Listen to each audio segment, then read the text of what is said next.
President Trump just warned all 50 states, and this time he didn't do it with a speech, not a rally line, not a Truth Social post.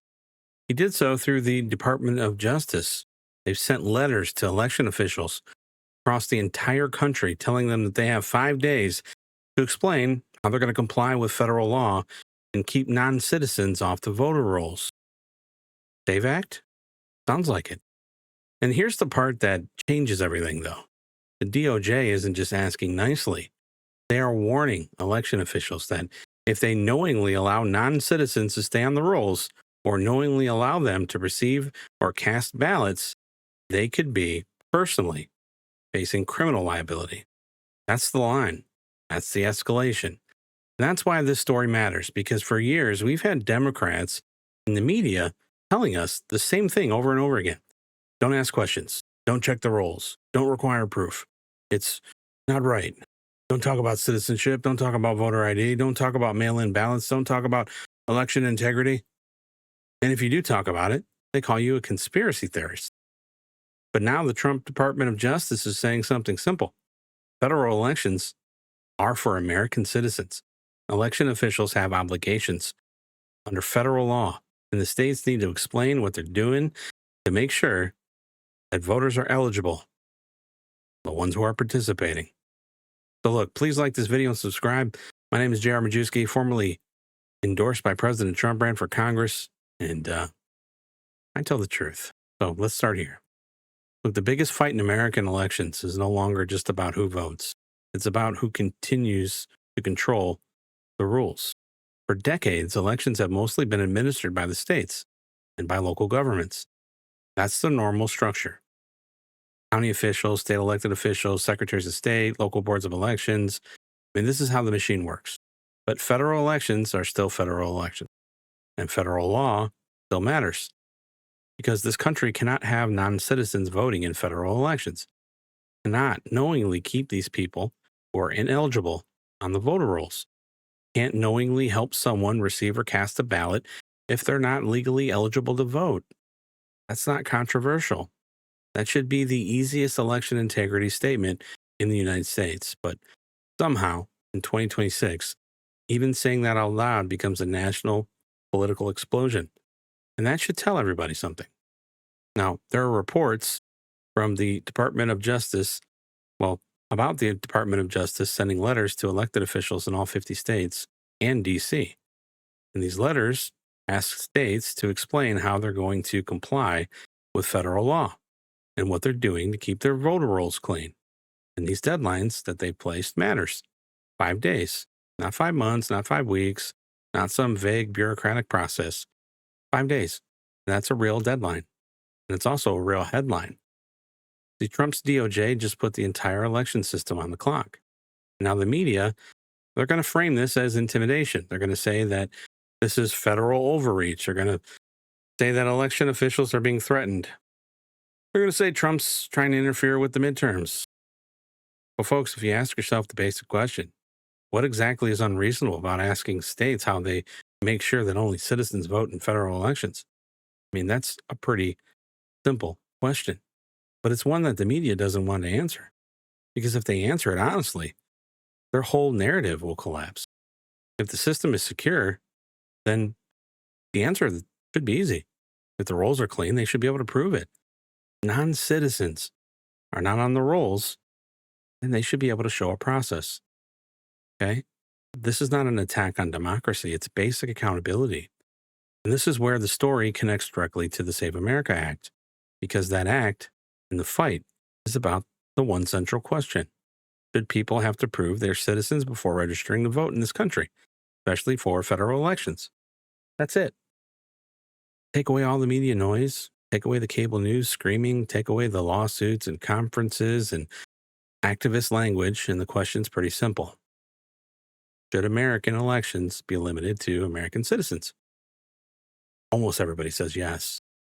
Most normal people hear that and say, well, yeah, of course. Why is this even a debate? But Washington has turned this into an obvious war. Okay, and Trump is using the executive branch to force the issue. Congress fought over the SAVE Act. The Senate math got ugly.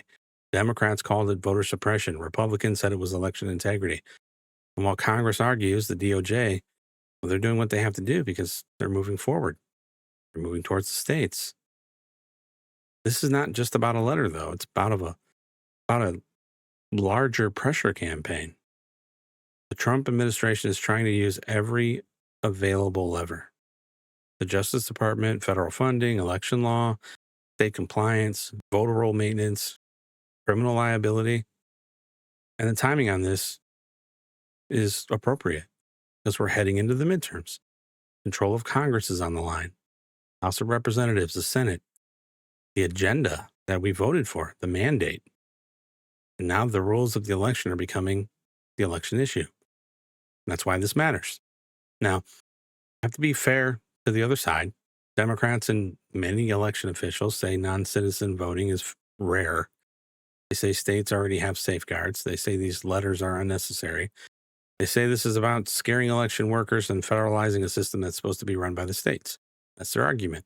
And politically, you can see why they're making it. They don't want Washington telling the states what to do. They don't want the DOJ and their letters landing in every state. They don't want criminal liability hanging over their heads. But here's the problem. The same people who say there's nothing to worry about are often the same people who fight every serious safeguard. They fight proof of citizenship. They fight voter ID. They fight tighter mail-in ballot schedules and rules. They fight aggressive voter roll maintenance, audits, transparency. They say the problem is rare, but then they act like an attempt to verify the system that they say is working is dangerous. And that contradiction is the whole reason why there's an issue. There's no problem, then the verification process shouldn't be scary. The rolls are clean, prove it. Okay? Only citizens are voting. Then a DOJ letter should be a paperwork exercise, not a national meltdown. But the reaction tells you everything you need to know. This issue is politically dangerous for them because election integrity is one of those issues where Washington is badly out of step with normal Americans. Most people don't believe it's extreme to require proof of citizenship. Most people don't believe it's extreme to ask for an ID. Most people think it's required to have an ID on you by law once you're over 18. Most people don't believe it's extreme, okay? The only place where these ideas are extreme and they're treated like radical threats is inside the political class. And that's why Trump keeps coming back at it, because he knows the issue cuts through. Simple, it's understandable. It's hard for Democrats to defend without sounding like they're defending a loophole. It puts election officials in a position where they have to explain the process or attack the question. Now, we have to pay attention to the criminal liability angle because this is the part that makes this whole thing different. Because the DOJ is not merely saying, please review your procedures. They're saying election officials could face consequences if they knowingly retain non-citizens on voter lists or knowingly facilitate ineligible voting. And the word knowingly matters because it's not about an honest clerical mistake. It's not about a typo. It's not about someone moving counties in the database lagging behind. It's about knowledge. If an official knows someone is not eligible and they keep them on the roll anyway, that's a very different matter.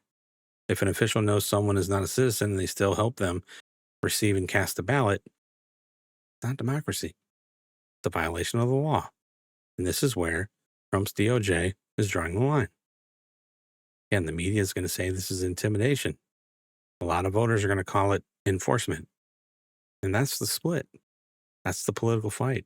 One side sees federal pressure. The other side sees long overdue accountability. One sees an attack on election workers. The other side sees a warning to election officials who think the law is optional for them.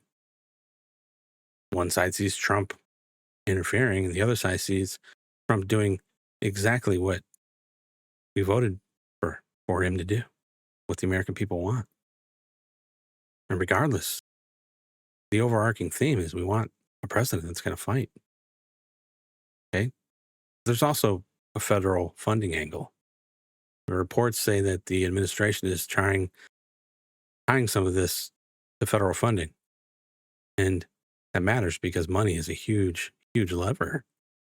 If you watch what Trump just did with NATO today, you should recognize the pattern. Same doctrine, just a different battlefield. With NATO, Trump says you want American protection, then you pay. With states, Trump's saying you want federal benefits, then follow the law. How he governs. He looks for leverage. He finds the pressure points and he forces the other side to react. And this is why the title of this story is not just DOJ sends letters. It's too small. The real title is Trump just put all 50 states on notice, because that is what happened. Every state is now part of the fight.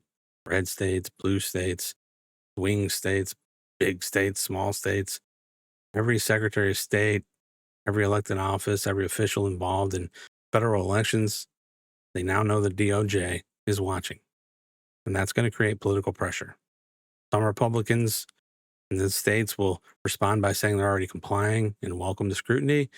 And some Democratic states will respond by accusing Trump of intimidation. Some swing states will try to walk the line, but it's now a national issue. That's what Trump wanted. He wants the fight out in the open. He wants Democrats defending their weak arguments, and he wants the media explaining why asking for citizenship is somehow dangerous. He wants voters to see which officials get angry when they're asked to prove that only Americans are voting. And it's a trap. Democrats are going to walk right into it. You watch. Because the more they scream about the letter, the more they whine about this, the more people are going to ask, why are they so mad about checking citizenship? And that's the political danger for them. Now let's talk about what this means heading into the midterms. 2026 midterms are not just going to be about inflation, immigration, foreign policy, spending, and Trump. It's going to be about election integrity. Okay, mail-in ballots, citizenship verification, voter rolls, federal oversight, state authority, enforcement, the SAVE Act. It's going to become one big fight. And the side that can explain it the most simply is going to win. And the simple version is that American citizens should vote in American elections. States should not be able to prove, or should be able to prove, they're enforcing it. Election officials should not knowingly keep ineligible voters on the rolls. They should also not knowingly break federal law. If they do, they should face consequences. Not complicated, not extreme, not a conspiracy theory. It's the bare minimum standard for a functioning republic. Because once people lose faith in these elections, everything else will break. Doesn't matter who wins if half the country believes the process is rigged. It does matter how many speeches politicians give about democracy. If voters don't believe the rules are being enforced. Did I say that right? It doesn't matter. That's what I meant to say. Election confidence doesn't come from people being told to shut up. It comes from being transparent. Okay? And there's a system that provides that transparency to the American people. And it's unfortunate that the DOJ has to intervene, but someone has to force the states to put something on paper. Because the media is just giving talking points. We don't want to hear, trust us, bro. We want actual compliance and procedures and answers. And they got 5 days. That's the clock. So I guess we ask ourselves now, do they cooperate or do they fight? Do they stall? Do they sue? Who knows? I think many of them are going to make themselves into the next target in the national election integrity fight. And that's what we have to watch for. So good to see Trump's not just waiting for Congress. The SAVE Act fight showed that there's limits in what Republicans will do for the American people.